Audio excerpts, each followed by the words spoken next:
Find volume of the solid obtained by rotating about the x-axis the region under the curve y equals square root of x from 0 to 1.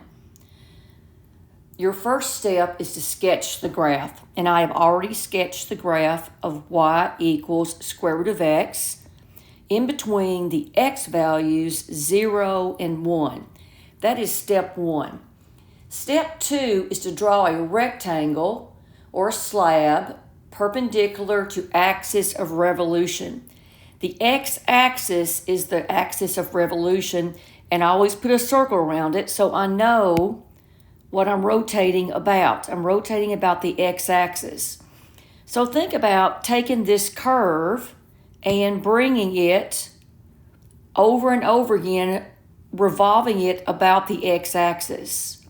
And what you want to do is draw this rectangle, and it's always going to be perpendicular to the axis of revolution when you are solving a problem by the disk method.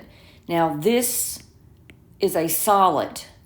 That means to find the volume will be pi integral r squared dx. Your third step is to determine if it's an x problem or a y problem.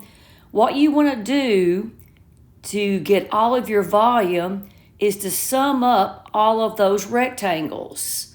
And you are summing those rectangles up between 0 and 1. Those are x values. If your slab that you draw is vertical, it will always be an x problem. That means you will have a dx. So this will be, what is the radius? Well, this is the radius from the x-axis up to the curve. And this is the radius down below the x-axis, but that would be the half of it, the radius. And that is from the x-axis up to your curve. That is a y value. Anytime you're measuring from the x-axis up to the curve, and we know that y value is square root of x. So our volume will be pi, and we are going to sum up all those rectangles in between 0 and 1. And what is our radius?